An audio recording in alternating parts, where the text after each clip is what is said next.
나초일의 안성, 천안 나들이 소묘. 지난 6월 24일 오전 나초일 내외는 안성의 청룡사와 인근 마을의 한옥카페 풍물기행에서 평화로운 시간을 가졌습니다.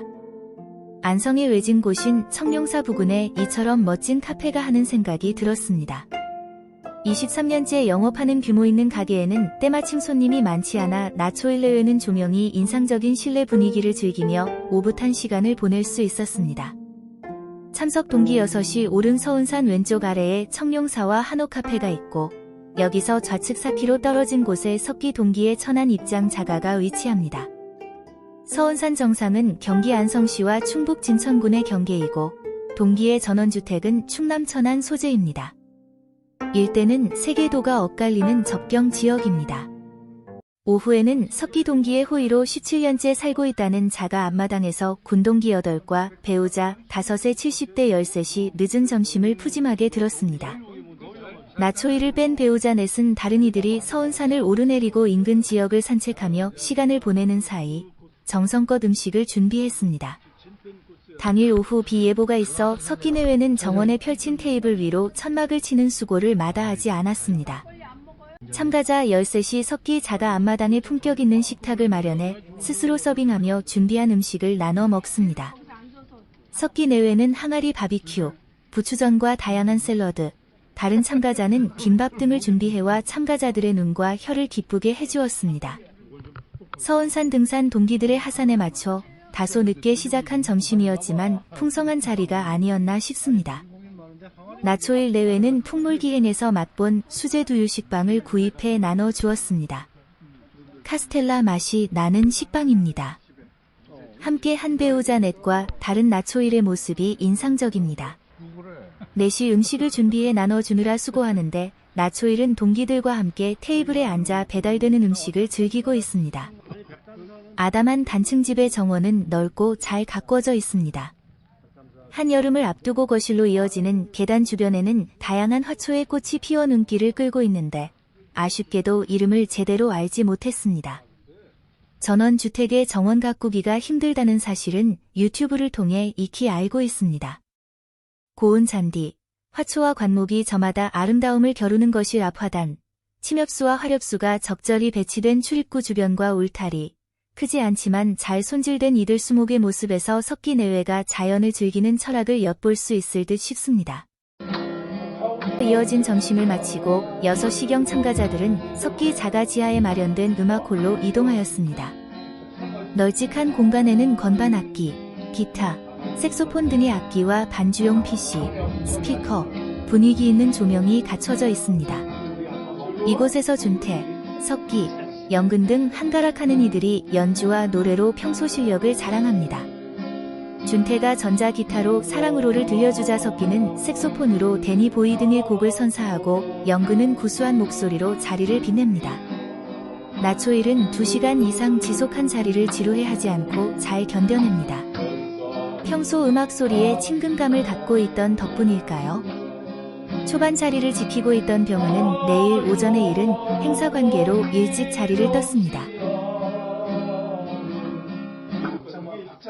이날 모임 참가 동기들의 동선을 간략히 정리합니다. 경부선 성안역과 평택지제역에 도착한 나초일 내외 등 7인은 석기 부부의 차량으로 천안 입장 자가로 향했습니다. 관양의 준태, 대전의 승준 동기는 자차로 합류하였습니다. 일행 중 8인은 오전 10시경 청룡사로 향해 그곳에서 나초일 내외를 내려주고 6인이 옆돈제에서 서운산 등산에 나섰습니다. 서운산 등산 후 청룡사로 내려온 6인은 나초일 내외와 합류, 직선거리 4km 정도의 서쪽 입장 자가로 향했습니다. 이천의 영근 동기 내외는 오전 늦게 입장 자가로 합류하여 이후 일정을 함께 하였습니다. 6인과 헤어져 청룡사에 내린 나초일 내외는 이후 4시간여 청룡사 일원을 산책하거나 풍물기행 등 인근 가게에 들르면서 자유로운 시간을 즐겼습니다. 먼저 경사가 약 한 700m 구간의 임도를 걸으며 서운산 등산의 기분을 맛보았습니다. 이 길은 6인의 하산 코스이기도 합니다. 통상의 서운산 등산은 청룡사나 동북쪽 성남사에서 오르는 게 일반적인 듯 합니다. 그런데 이날 6인은 해발 고도가 170m인 옆돈제에서 시작했다고 합니다. 산행 시간 등 제반 사정을 고려한 게 아닐까 싶습니다. 인도를 700m 정도 걸으니 서운산 정상과 은저감 방향의 표지판이 나옵니다. 여기서 2km 정도 오르면 정상에 이르는 듯 싶습니다. 역돈제에서 산행을 시작한 동기 6인은 하산시 이 길을 경유했다고 합니다. 기억에 남는 것은 특이한 울음의 새소리였습니다. 들어보지 못한 울음의 주인공은 어떤 새일까요? 서운산 등정에 나선 6인의 모습입니다. 해발 170m의 역돈제에서 오르기 시작했으니 400m 조금 안 되는 등산이었을 듯 싶습니다. 함께 하지 못한 아쉬움이 없지 않겠지요.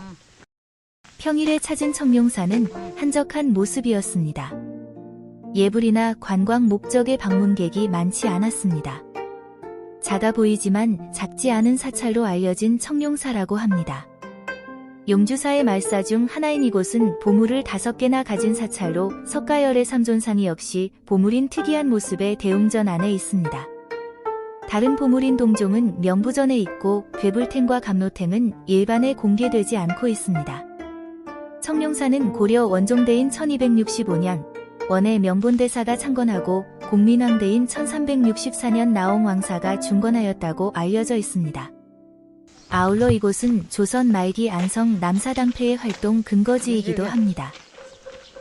나초일과 함께 경내를 돌아봅니다. 불교의의 비읍자도 모르는 그녀는 보호자의 안내에 따라 이곳저곳을 둘러보지만 머릿속에 남는 것은 거의 없을지 모릅니다. 나초일은 투덜대면서도 동행합니다. 부처님의 가피 덕분이겠지요. 아쉬운 점은 불자가 아닌 이도 사찰과 불교에 대해 이해할 수 있도록 하는 접근이 부족하지 않나 하는 것입니다. 법당의 기둥이 쓰여진 한자어 주련에 대한 해설, 산재한 주요 법당이 갖는 의미에 대한 설명 등 방문자의 이해를 돕는 내용이 흘러가는 문자형 전광판 형태로 소개되면 어떨까 하는 생각이 들었습니다. 불자가 줄고 방문객들의 불교 지식도 옅어지고 있습니다. 수백 년 아니 1000년 이상의 역사와 무게감을 지닌 사찰이 방문객들에게 친근감 있는 존재로 다가갈 수 있도록 하는 이런저런 노력이 필요하지 않을까 싶습니다. 청룡사에는 국내의 큰 사찰과 인근 성남사에서 행하는 템플스테이 프로그램이 없습니다.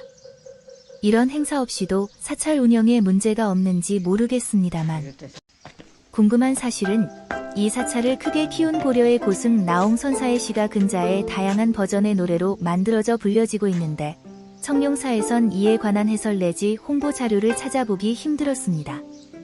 청산가, 청사는 나를 보고 등 제목, 작곡자, 가수가 각각이고 노래 유형도 찬불가, 가곡, 트롯 등으로 다양합니다.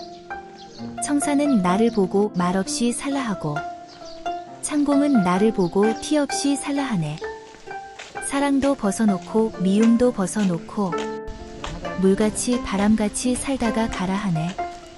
경북 영덕 출신인 나홍은 원에 유학하여 인도 출신 지공 등 여러 고승의 가르침을 받고 귀국 후 왕사로 활동하며 무학대사 등의 제자를 키워내 고려 말 3대 고승으로 추앙받기도 합니다.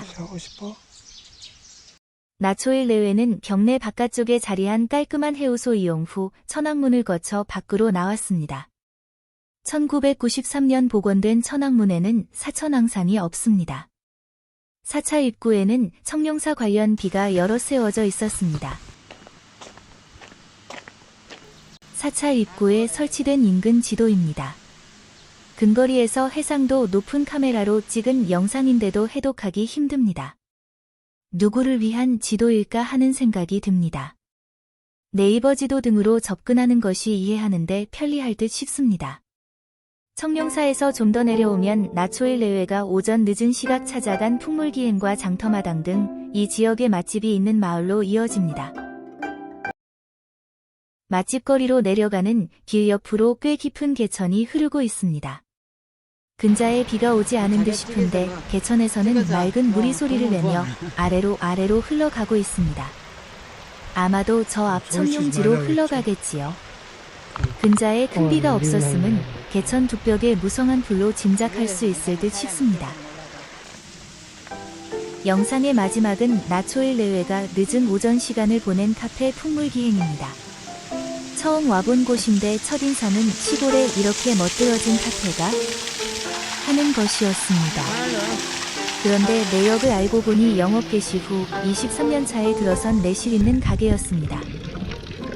하는 생각으로 가게 내 이곳저곳을 살펴보고 웹 정보도 찾아보았습니다. 규모가 제법 큰 전원 카페로 전통 한옥의 분위기를 살린 인테리어와 5개 시설이 강조 포인트인 듯 싶습니다. 주간보다 야간에 더 많은 손님이 카페 좌석을 채우지 않을까 하는 생각이 들었습니다.